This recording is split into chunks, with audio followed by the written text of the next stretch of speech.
Hello दोस्तों, स्वागत है आप सभी का एक बार फिर से मेरे YouTube channel SG study point पर।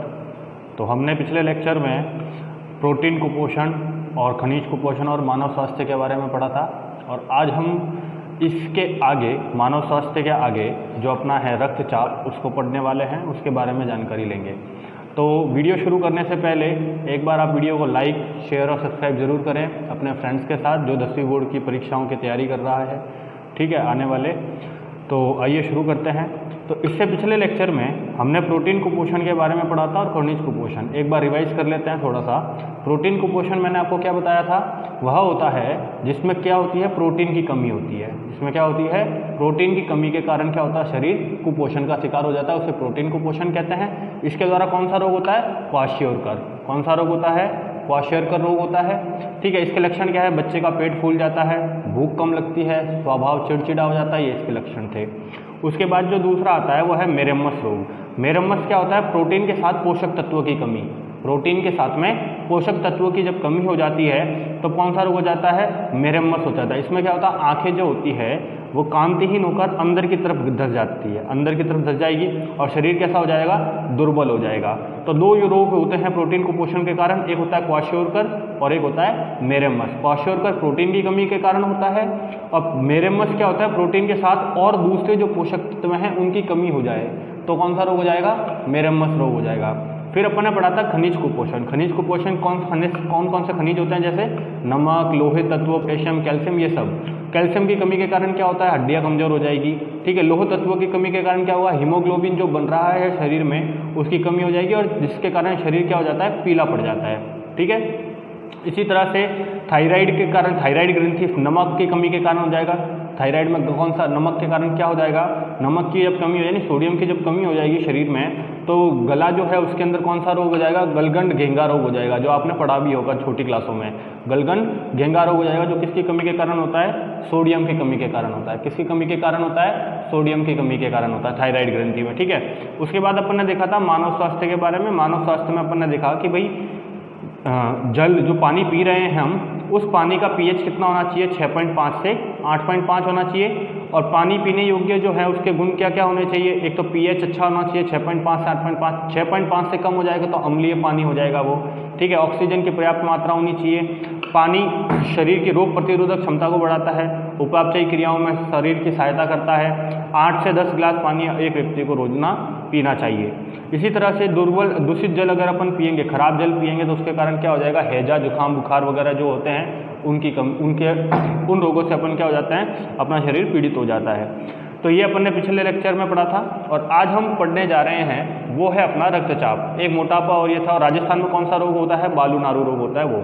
देखिए रक्तचाप को शुरू करते हैं। रक्तचाप यानी कि ब्लड प्रेशर कह सकते हैं एक तरह से आप, ब्लड प्रेशर क्या होता है। देखिए ब्लड प्रेशर क्या होगा, आपकी जो वाहिनियाँ हैं, रक्त धमनियाँ हैं, जैसे मान लीजिए ये रक्त धमनी है, यहाँ से आपका रक्त प्रवाह हो रहा है, ठीक है।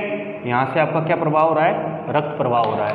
ये आपका रक्त, ये नसें हैं ऊपर वाली, और यहाँ से क्या जा रहा है, रक्त जा रहा है। तो ये जब नस इस धमनी से यानी इससे निकलेगी, यहाँ से इस नस के अंदर से निकलेगी, तो ये क्या लगाएगी, इसके ऊपर एक दबाव लगाएगी। इसके ऊपर क्या लगाएगी, एक दबाव लगाएगी, ठीक है, दोनों तरफ लगाएगी। इसी दबाव के कारण जो उत्पन्न इस दबाव को ही क्या कहते हैं अपन, ब्लड प्रेशर कहते हैं। क्या कहते हैं, ब्लड प्रेशर नाम से, यानी रक्त के द्वारा जो धमनियों पर, ये क्या है, धमनी, ये क्या है, धमनियाँ, ये क्या है, धमनियाँ हैं, यानी रक्त के द्वारा धमनियों पर जो दबाव लगाया जाएगा, रक्त के द्वारा धमनियों पर जो दबाव लगा जाएगा उसे अपन क्या कहेंगे, रक्तचाप कहेंगे, ब्लड प्रेशर कहेंगे। क्या कहेंगे, ब्लड प्रेशर कहेंगे। समझ में आ गई बात, यानी रक्त के द्वारा किस पे, धमनियों पर। अब यहाँ आपने चीज देखा, धमनियाँ क्या है, धमनियाँ, ठीक है। देखिए अपन आगे पढ़ेंगे, जब अपन मानव हृदय के बारे में पढ़ेंगे उसमें अपन धमनियाँ भी पढ़ेंगे और शिराएं भी पढ़ेंगे, दोनों चीज़ें पढ़ेंगे। देखिए धमनियाँ, अगर सिंपल सी एक चीज़ बताऊँ मैं आपको, हृदय से अपना जो हृदय होता है, ठीक है, इस हृदय से रक्त को, किसको, रक्त को मानव के शरीर में पहुँचाना। कहाँ पे पहुँचाना, मानव शरीर में डिस्ट्रीब्यूट करना, मानव शरीर में पहुंचाना, पूरे शरीर में उसको पहुंचाना का काम कौन करता है? धमनियां करती है। कौन करता है? धमनियां। धमनियां क्या करेगी?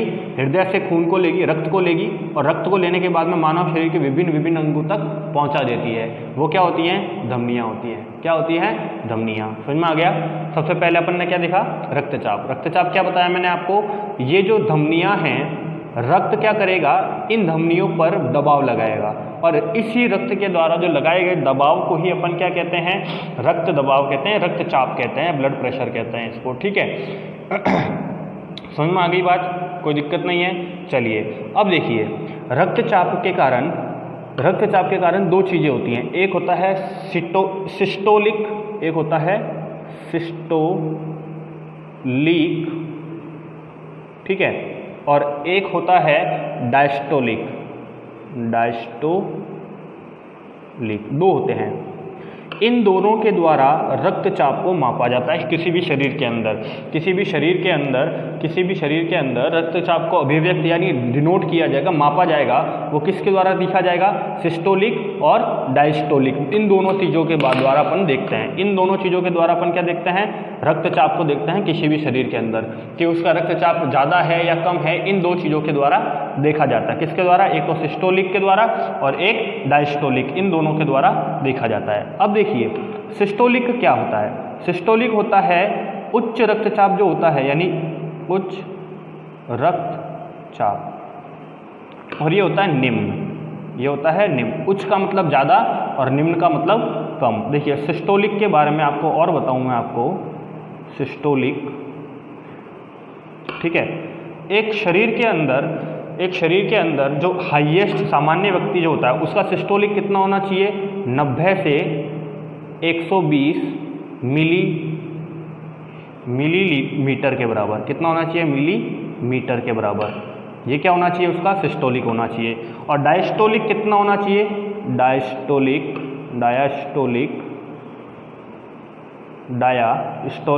ये डायस्टोलिक होना चाहिए उसका 60 से 80 मिलीमीटर के बराबर। कितना? 60 से 80 मिलीमीटर के बराबर होना चाहिए। यानी सिस्टोलिक कितना होना चाहिए? 90 से 120, ठीक है, और डायस्टोलिक कितना होना चाहिए? 60 से 80 के बीच में होना चाहिए एक सामान्य व्यक्ति का। ठीक है, जो रक्तचाप जिससे मापा जाता है, ठीक है, जिससे शरीर में रक्तचाप मापने का यंत्र जिससे मापा जाता है, उसे कहते हैं रक्तचाप मापी। क्या कहते हैं? रक्तचाप मापी इसे कहते हैं। या फिर इसका दूसरा नाम होता है, जो अक्सर पूछा जाता है परीक्षाओं में, उसको कहते हैं स्पाइग्नोमैनोमीटर।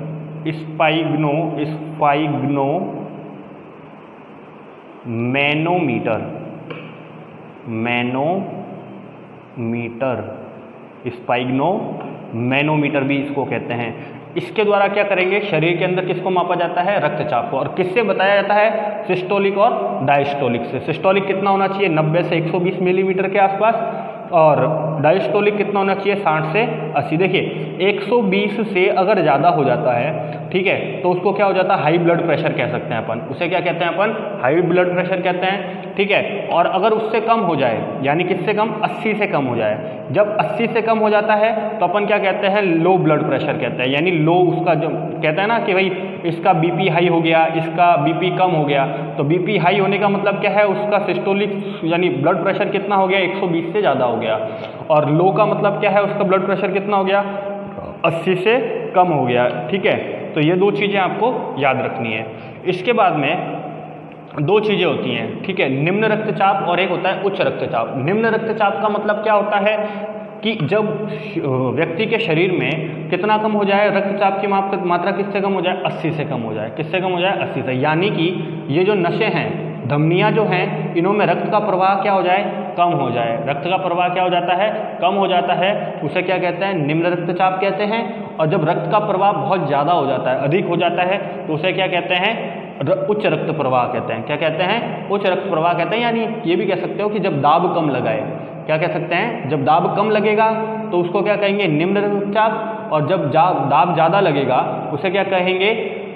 उच्च रक्तचाप। ठीक है, दो चीज़ें हो गई।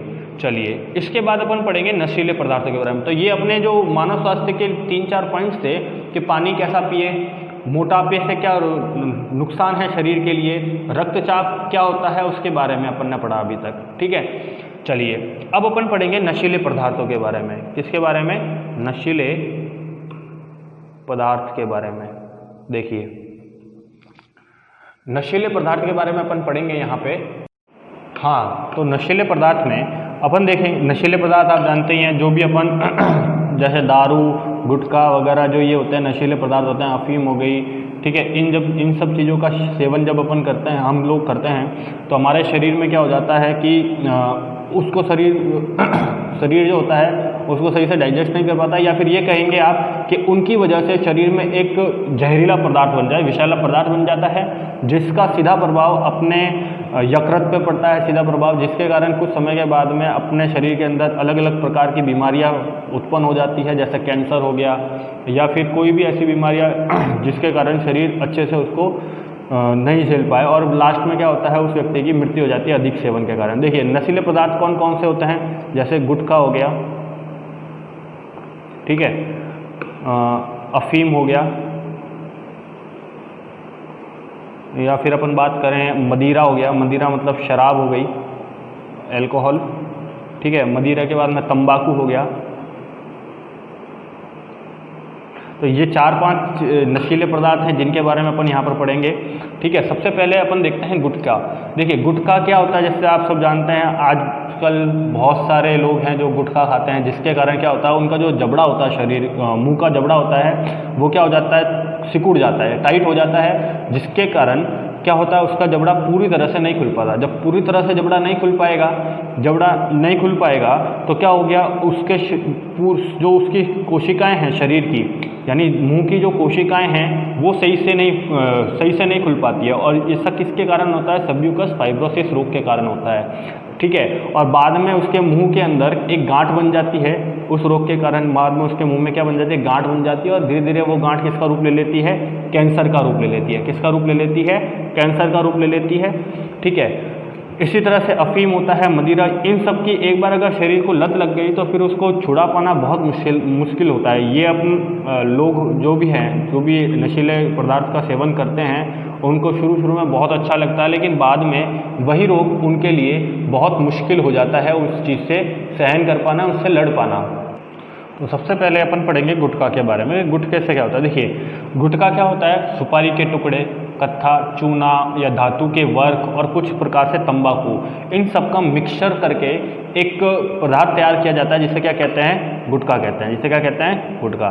गुटखे का उपयोग आजकल आमतौर पर सभी लोग करने लगे हैं, वो चाहे छोटे बच्चे हों, महिला हों या पुरुष हों, कोई भी बहुत आसानी से कहीं पर भी पाउच मिल जाता है इसका छोटा सा, और उसका सेवन करते हैं, और बाद में उन्हीं से उनके शरीर में बहुत सारे अलग अलग प्रकार से रोग उत्पन्न हो जाते हैं। ठीक है, गुटखा किससे तैयार किया जाता है, सुपारी के टुकड़े होते हैं, सुपारी के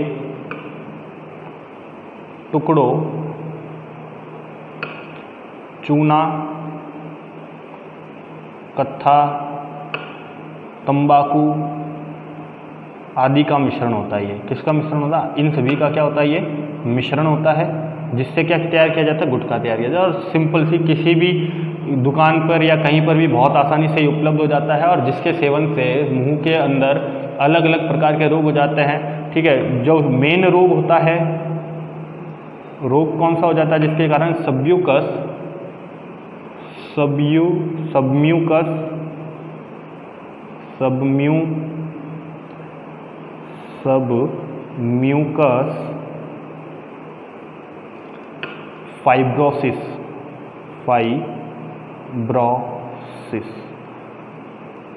फाइब्रोसिस रोग उनके शरीर के अंदर हो जाता है।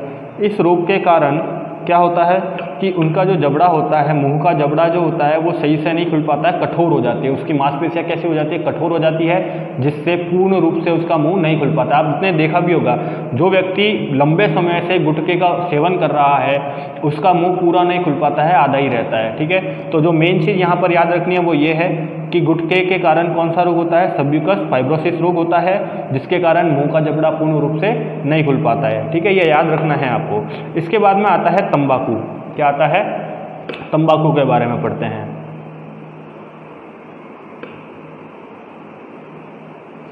आप लोगों ने देखा भी होगा तंबाकू क्या होता है, बहुत ऐसी चीज़ है। तंबाकू जो है आप लोगों ने देखा होगा हर दुकान पर तंबाकू आजकल उपलब्ध है और तंबाकू के सेवन से बहुत सारे रोग हो जाते हैं शरीर के अंदर, और जिसका सबसे मेन रोग जो होता है तंबाकू के कारण वो होता है कैंसर, जिसकी वजह से आजकल बहुत से जगह पर भारत सरकार ने तंबाकू का बैन कर दिया है। यानी 18 साल से कम जो एजेस हैं, बच्चे हैं, उनके लिए ये बिल्कुल बैन कर दी गई है, तंबाकू का सेवन नहीं करें। लेकिन फिर भी लोग इसका सेवन करते हैं, उनको पता है कि इसके कारण कैंसर रोग होता है सबसे ज़्यादा, लेकिन फिर भी उसका यूज़ करते हैं, कोई परवाही नहीं है उनको। ठीक है, तंबाकू जो होता है एक पादप होता है जिसके द्वारा प्राप्त होता है, उसका नाम है निकोटिएना टोबैकम या फिर कुलसोनेसिस 2। ये एक पादप होता है, ठीक है, पादप का नाम है निकोटिएना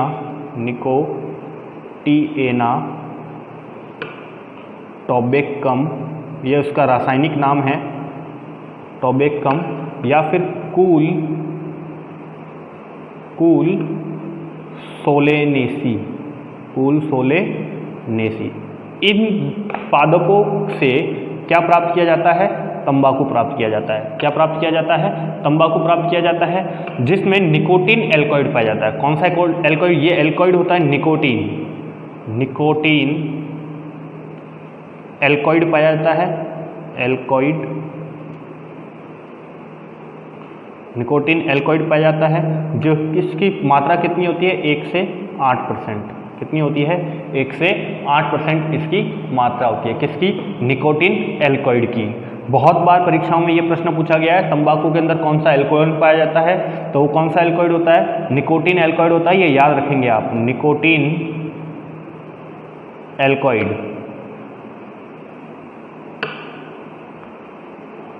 बहुत बार एग्जाम में ये डायरेक्टली प्रश्न आ गया है 1 नंबर का कि तंबाकू के अंदर कौन सा एल्कोहल पाया जाता है, तो कौन सा एल्कोहल है, निकोटीन एल्कोहल होता है। और कौन से पादप से प्राप्त किया जाता है, निकोटिएना टोबैकम या कुलसोलेनेसिस, इस पादप के द्वारा ये प्राप्त किया जाता है। ठीक है, समझ में आ रही है। अब लोग आपने देखा होगा कि क्या करते हैं, सिगरेट हो गई, चिलम हो गए, बीड़ी हो गई, सिगार, हुक्का, इन सबों के अंदर तंबाकू को डाल के उसका अलग अलग रूप से सेवन करते हैं और बाद में उनके शरीर के अंदर एक कैंसर नामक भयंकर बीमारी हो जाती है। ठीक है, जिससे वो बाद में नहीं बच पाते हैं, उनकी ना चाहते हुए भी उनकी मृत्यु हो जाती है असामयिक रूप से। चलिए, अब तंबाकू से होने वाली हानियां कौन कौन सी हैं ये तो अपन जानते ही हैं। ठीक है, कैंसर रोग हो जाता है। गर्भवती महिला अगर इसका उपयोग करेगी तो उसके शरीर में उसके भ्रूण पर इफेक्ट पड़ेगा डायरेक्टली उसके भ्रूण पर। ठीक है, या उसकी भ्रूण की विकास की जो गति है वो कम हो जाएगी, धीरे धीरे मंद गति पड़ जाएगी।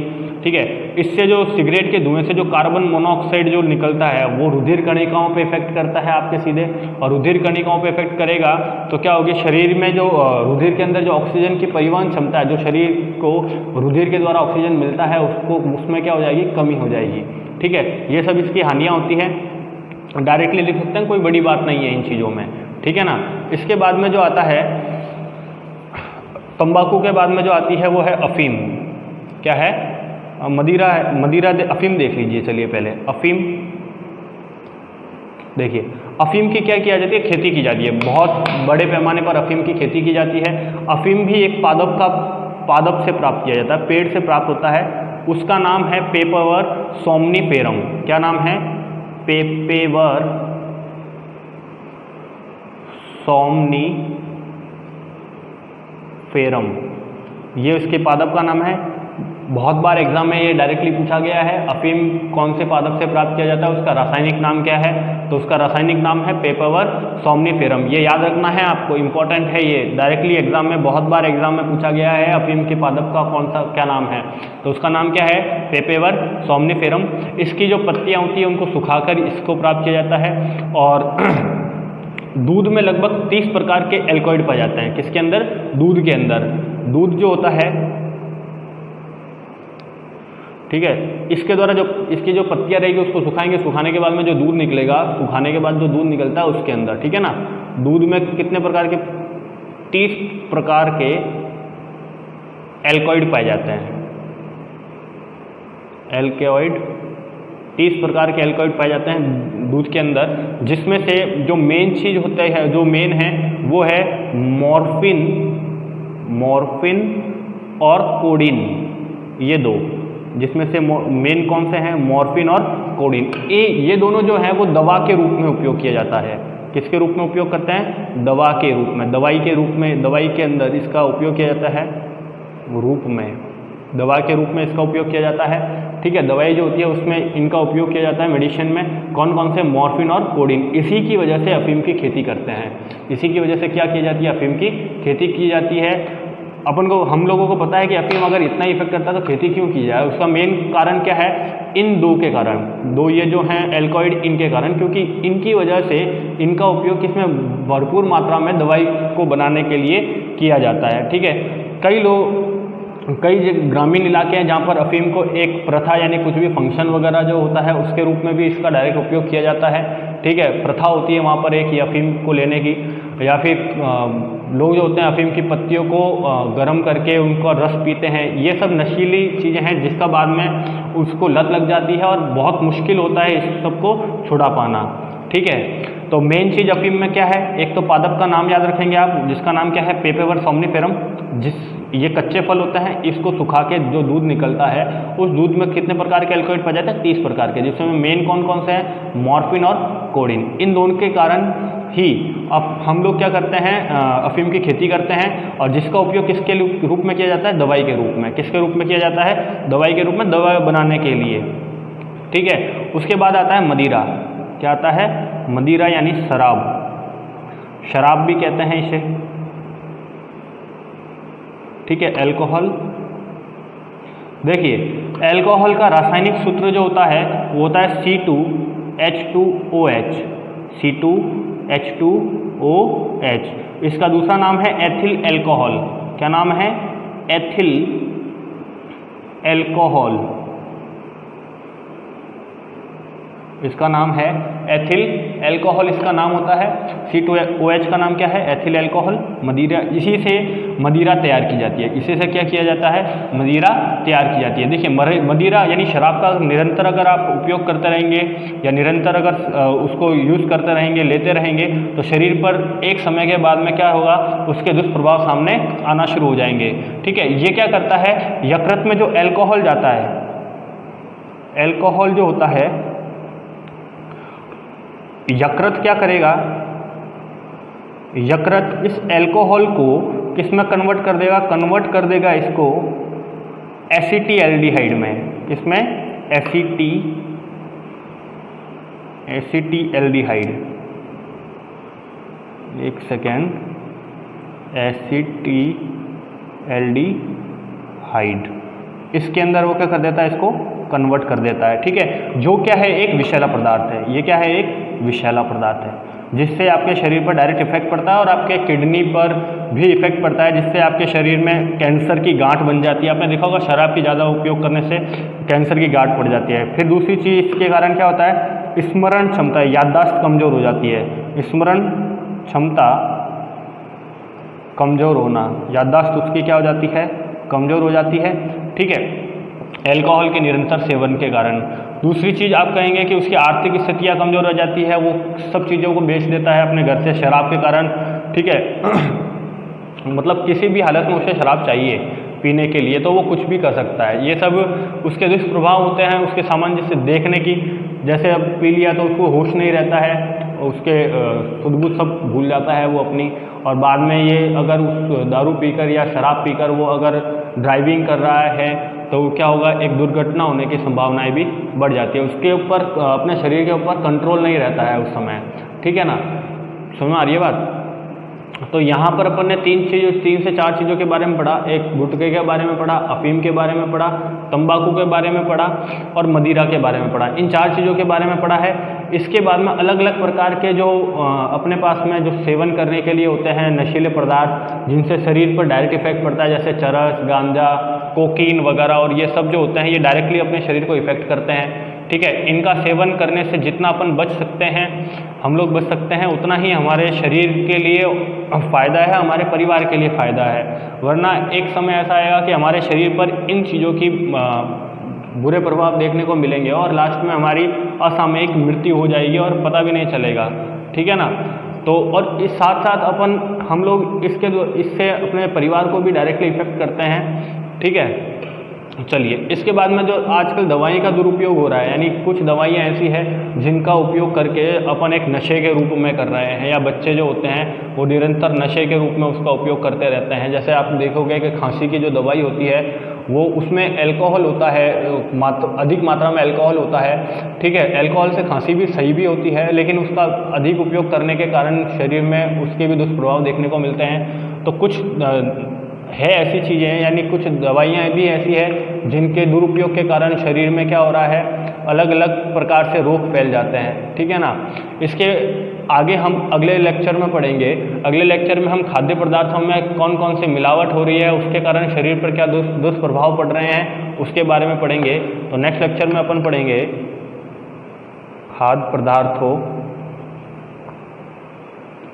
में मिलावट के दुष्प्रभाव, इसको अपन अगले लेक्चर में पढ़ेंगे, ठीक है। तो आज हम यहीं तक पढ़ेंगे, इसके आगे हम अगले लेक्चर में पढ़ेंगे। तो अगर आपको ये वीडियो पसंद आई हो तो आप मेरे चैनल को लाइक, शेयर और सब्सक्राइब ज़रूर करें।